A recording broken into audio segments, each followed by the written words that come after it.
Revolutionizing Decentralized Computing, Alessandro De Carli on Acurast Mobile Device Network, Part 1. In this episode, Dr. Jemma Green sits down with Alessandro De Carli, co-founder of Acurast, a groundbreaking platform that's transforming the decentralized computing space. Alessandro shares how Acurast allows people to onboard their smartphones to a global network, creating a powerful computing resource with over 106,000 devices and 800,000 CPU cores already connected. They explore how this technology gives mobile devices a second life, the security advantages of trusted execution environments, and the innovative token economics that make the system sustainable. With his background in mobile security as former lead engineer at Credit Suisse, Alessandro explains how Acurast is creating an unstoppable, decentralized computing network spanning 140 countries that rivals traditional data centers in capacity. Jacob Stamler from Power Ledger also joins the discussion. I'm your co-host Anthony Pearl, and whether you're an investor or a startup looking for insights, it's time to get unblocked. Alessandro, welcome to Unblock'd. You're a co-founder of Acurast, which is really gaining attention in the decentralized compute space. For those that are new to that, could you walk us through what Acurast is and the problem that it's solving? Yeah, absolutely. Hello, Jemma, and thank you so much for having me on your podcast. I'm very excited to be here. What Acurast does in a nutshell is it allows people to onboard their mobile device, so their smartphone, and dedicate the compute power that that device has in it to the network so that somebody else is capable of utilizing that resource as a compute unit for their project to host something, to calculate something, or even to observe something. That is what Acurast is doing in a nutshell, taking the billions of phones out there that get churned through regularly. And every year we have about 1.4 billion of new mobile devices that reach your pockets, right? But that also means that every year 1.4 billion devices land on the secondary market. And Acurast gives them basically a second life and allows people to really participate in a super decentralized network with their mobile device. Great. And how many mobile phones are connected to the Acurast network right now? Well, as we speak right now, and this is a number that you can look up live because the network is already live, we have 106,000 mobile devices connected, offering their compute to the network. Amazing. And what does that translate to in terms of like the amount of storage that's available? I think ultimately storage is maybe the thing where mobile devices don't shine the brightest. However, where they are amazing is in the compute density. And with these 100,000 plus devices, you end up having more than 800,000 CPU cores. And many people think that these CPU cores are less performant than, let's say, the ones in servers, but that's not the case. There is a CPU benchmark score that does not discriminate between server CPUs and mobile CPUs. And you will quite quickly see that, especially because of the Apple chips, but also the Qualcomm chips that are in Android phones, they actually are pretty much and very high on top there. So you really do get a lot of compute, and these devices also have quite a lot of RAM. So compute and RAM is where they excel at. Let's also not forget, especially now in the era of AI and whatnot, the GPU of the mobile device. There is something really special about it, and it is that mobile devices have a so-called unified memory architecture. And what that means is that your CPU and your GPU are capable of utilizing the RAM. So if your CPU gets 24 gigs of RAM, which some devices do have, then your GPU also gets that, which is really interesting for running things like LLMs and so on and so forth. Got it. But it's not necessarily the reason why we started this. Oh, Because my background is in mobile security. I used to be the lead mobile security engineer at Credit Suisse back in the days, and basically built a very deep relationship with the security aspect of mobile devices, because about 14 years ago, I then decided to leave the bank and create an own company that was offering mobile security to very large enterprises all around the globe. We have 4 out of the 5 largest defense companies in the US as our clients. And that's also why I ultimately started Acurast, because if you want to create a decentralized compute network, there is no other way than having it secure, because there's 2 aspects that are really, really important for a real world adoption of this technology. And one is that nobody is capable of faking hardware. So that's where this trusted execution environment comes in really, really handy for mobile devices. And you can basically see the proof of that if you go on social media channels like Reddit or even YouTube and you type Acurast, you will see a ton of people showcasing their setups. But the other aspect is also the fact that you're able to run the compute confidentially. So let's say you have iPhone that you're now onboarding onto Acurast. If I need to compute something like running an LLM and want to give you that, it's really important that you're not capable of inspecting the data that I share with that LLM, because otherwise, basically confidentiality really matters in this case, because otherwise nobody's going to use a more public kind of version of a cloud, right? Mm-hmm. So that's ultimately the reason why I started with Acurast, but then realized the scale. Got it. I mean, I think it would be helpful to get contextualize the scale. Like you said, you talked about 800,000 CPUs. What does that translate to in a way that how does that compare to, say, a data center or some other metric that they could ground that in? I mean, there's many ways to compare this. The standard mobile device has about 8 cores and 8 gigabytes of RAM. This is a median modern device today. If you take a look at something like an AWS, they offer you also servers that have those specs, but those servers will cost you per month around $200 to $300 with those exact same specs in terms of compute and RAM that you get out of it. Mm-hmm. So ultimately, you are able to run 100,000 compute units on the network, which will translate to a small to medium size data center here in Switzerland. So basically, if you take a look at Green, which is a data center which is hosting one of the hyperscalers, it's not official, but I do know that. And they have about 50,000 compute units in their data center. So Switzerland obviously is not a huge country, and the compute units tend to get way more if you go in a country such as the US. But for Swiss scale, and this is basically where we are located, we already would have the crowdsourced capacity of 2 data centers ultimately in terms of compute. Yeah. Mm-hmm. Gotcha. That's useful. How do you guys make money? Is it the same model as Amazon Web Service, who you mentioned, or other cloud service providers? How do people pay for the service, and how do the participants in the network benefit, and how does Acurast make money? So it's important to say that the network, the Acurast network and protocol, is set up in a very, very decentralized way. This means that there is an entity that bootstrapped the whole thing, and this entity is called the Acurast Association. And it's a non-profit association which is located in Switzerland, and basically is there to be kind of legal entity that has impacted and kickstarted this network. But it is a completely decentralized network. So now that it's out and it started, it's not like the Acurast Association would be capable of stopping it anymore.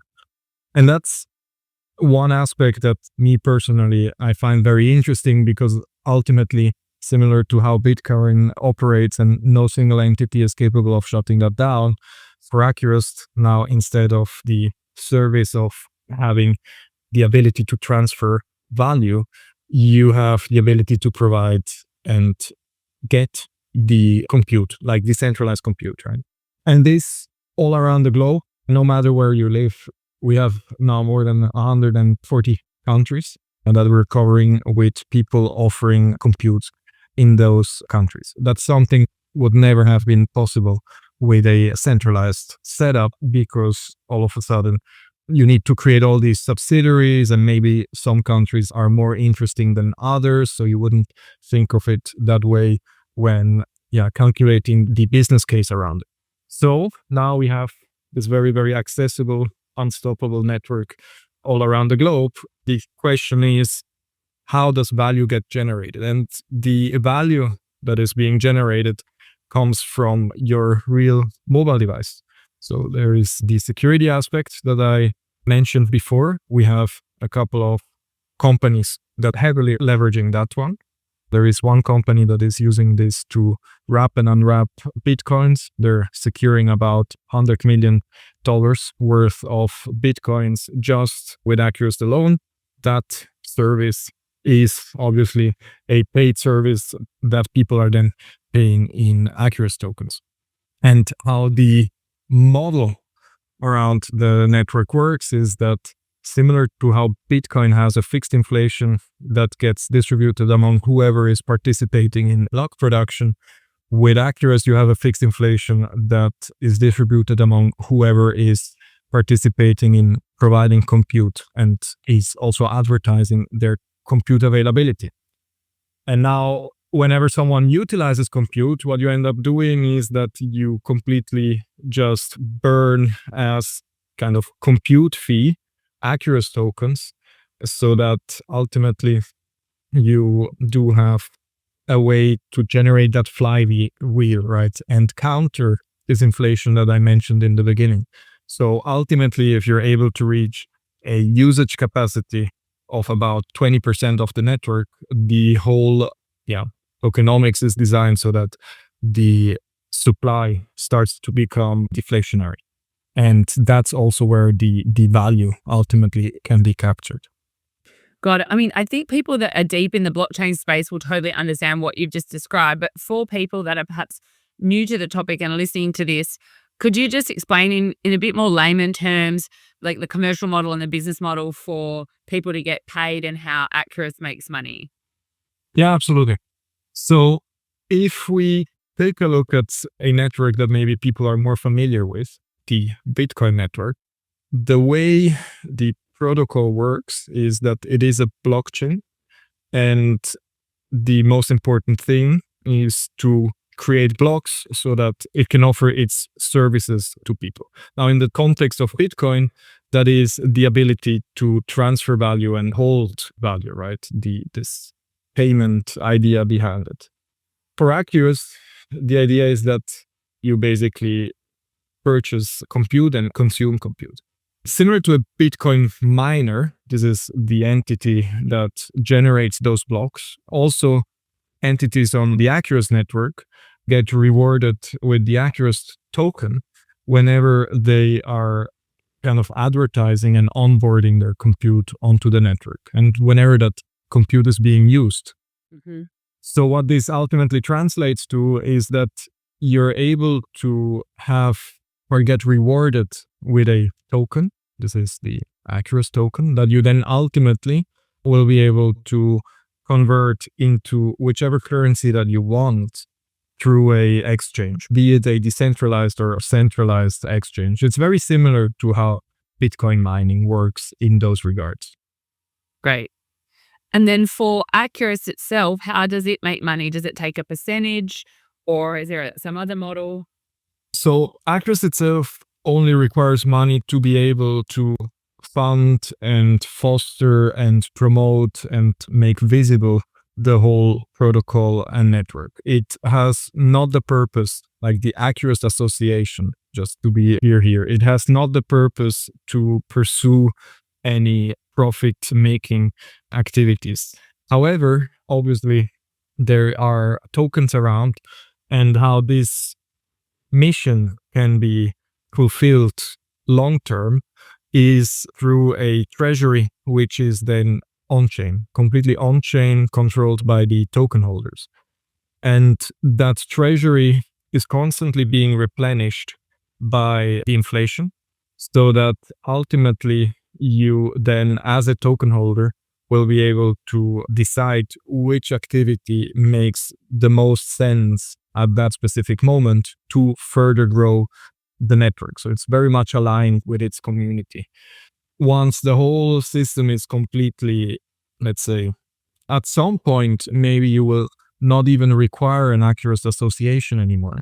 Similar to the fact that there is no Bitcoin kind of entity controlling it.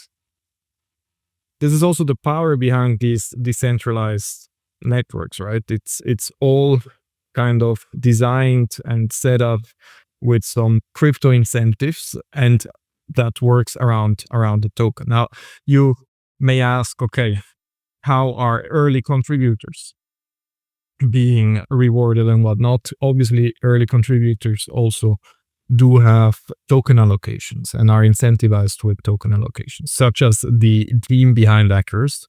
So there is a very much an alignment for the token holders and the early contributors there. Great. Thanks for unpacking that really simply as well as in the more complex terms, Alessandro. Absolutely. And I think just kind of going off of what you've already said in this regard, I think you're obviously not just part of this Acurast association and a co-founder of this Acurast protocol, but you're also one of the founding members of the DePIN association. And with DePIN networks, where Acurast obviously is part of the DePIN space, there's always a question of tokenomics. And you've mentioned that people pay for some of the services. So the demand side of Acurast services are paid for in the ACU token.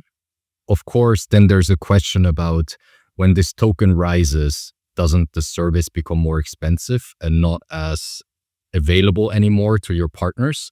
So how do you kind of bridge between this supply side hope for the token to increase so that you as a processor have a return on your token that you receive, and the demand side that uses the token to pay for it? I know you have a dual token system. Maybe you can elaborate on how this factors into this whole process as well. Yeah, absolutely. I think it's a very clever question, because it's also a question about the long-term sustainability of the project. As we all know, with crypto projects, the value of the token is ultimately what the market decides that value should be, right? And these can be, especially for early projects, quite a lot of swing and volatility in the token price, which obviously would immediately hurt a system where people cannot really plan ahead on how much their compute costs would be, right, ultimately. But this is where we apply a system, and it's just to maybe close off that bracket, it's also a bit a vicious circle, right? Because the moment you are really, really successful and people are using it would then probably also be the moment where it becomes very expensive for people to use it. So that is a negative feedback loop that you absolutely need to take care of and think about. And I thought about that for a really, really long time. And with the very first version of how we thought about billing and whatnot on the testnet, we did have an issue with exactly this topic that you're mentioning. And I will quickly explain how the first version worked and why that version had that issue versus then why the new version that we just launched does not have that issue. So for the first version, it was very, very kind of naive and natural to say, look, whenever you have compute availability, the network will pay for your heartbeats.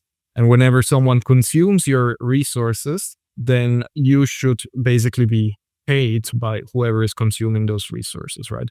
That's a very naive way, non-crypto way of thinking about this.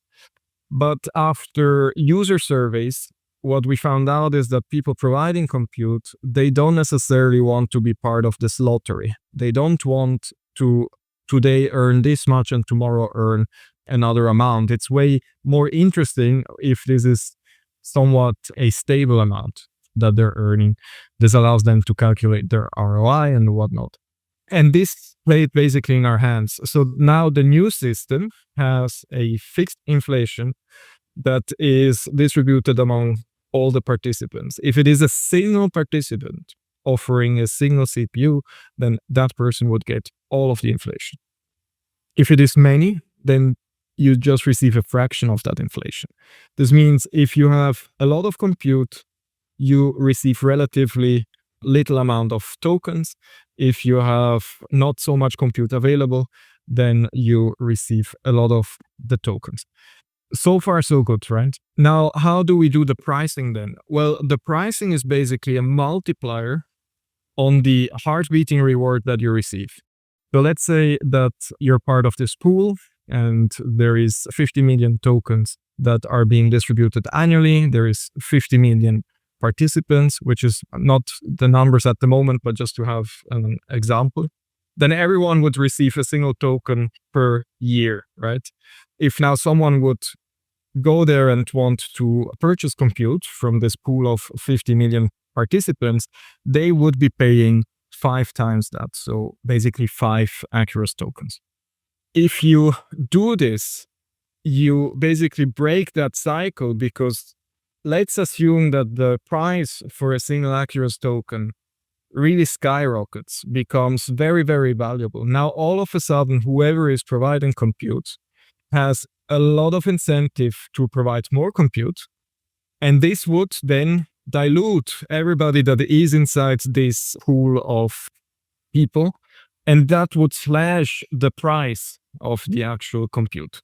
Like this, although we have everything designed around the Acurast token, it does not really matter that much what the ultimate price of the Acurast token is, because it's completely self-regulating, right? So whenever there is very little compute, then that would probably mean that the Acurast token is really, really cheap. That would mean, however, that you would need to pay more Acurast tokens to get the compute out, hence burning more Acurast tokens.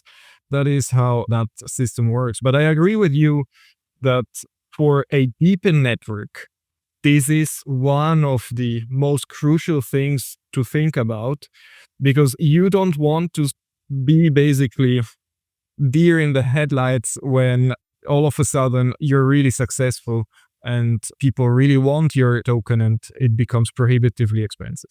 This was the big issue from Chainlink, by the way, that they still haven't really solved. Okay, they solved it with just bilateral contracts, but it's not really a very decentralized way, right? I was going to ask as well, dumb it down for us. You've got a smartphone.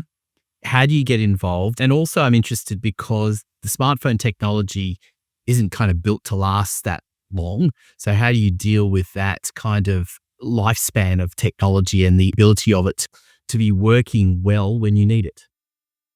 Those are two really interesting questions. Let me first start with how to onboard compute. Onboarding compute onto Acurast is really as simple as downloading an app from the stores and then launching that app.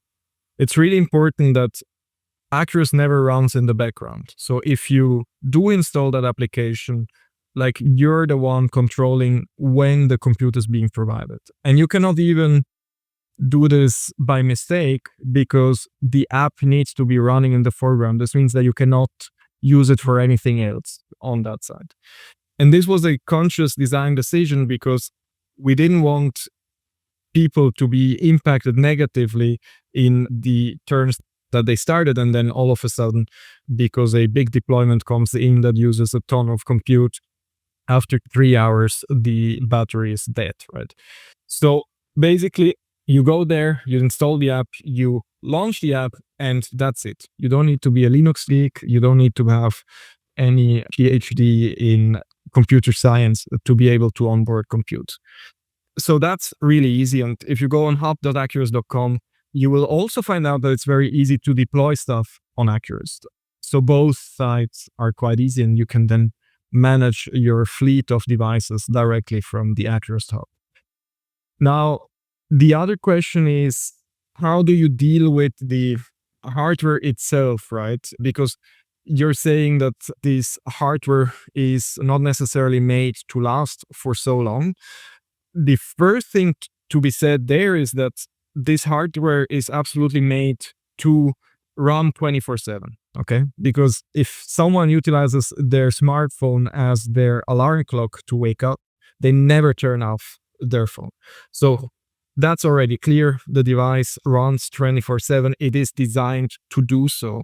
Now, if you want to let it run for a very long time, the main issue that you're going to have is not necessarily the aging of the compute unit or the RAM or the GPU or the storage, but is the battery.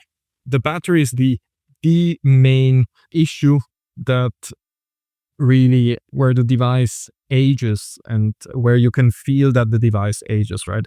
I mean, think about it also as a consumer, right? If you have a 5-year-old iPhone, you will probably not want to just change it because it's not fast enough, because I personally cannot really notice the performance difference from an iPhone that is 5 years old towards the one that is now the latest version. But you will absolutely notice if your battery is dead after half a day, and that's typically where people then start changing their phone. Now, for Acurast, we have the phones always 24/7 plugged in. There's no people that have that just running on battery. This means we don't really care that much about the actual battery capacity on that side. The cool thing about this term of mobile devices is that in computer science, you have this thing called Moore's law, right? Which basically says that transistors over time double and the capacity doubles, the performance doubles and whatnot. If you take a look at a server, it's usually in use for 10 years plus, depending on which kind of use case. For a phone, there's people that change them after 1 year, right? So you have something like 1.5, 2 years tops.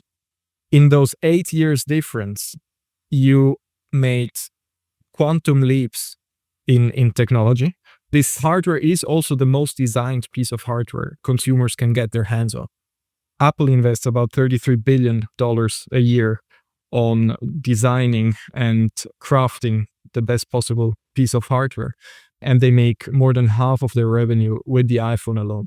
So ultimately, you're able to just profit from all of this technological advancement and very high density in compute because of that. So ultimately, it's something that plays more in our favor than not. And that's all we have time for in part 1 of the discussion with Alessandro De Carli. We've explored how Acurast has built a decentralized computing network using everyday smartphones, while part 2 delves deeper into the practical user experience and real-world applications. Join us as we hear about the experience of running Acurast, including its onboarding process. We'll explore how the system's popularity created unexpected market effects, with Google Pixel phones selling out across Europe, the advantages of constantly upgrading hardware through normal phone replacement cycles, and how this technology is making decentralized computing accessible to everyday users. Don't miss this thought-provoking continuation of our discussion on how mobile devices are creating a new paradigm in decentralized infrastructure. Please check out the show notes for information on Power Ledger and other contact information. We welcome your comments and feedback, and please hit subscribe wherever you are listening. This podcast was produced by Podcasts Done For You. We look forward to your company next time on Unblock'd.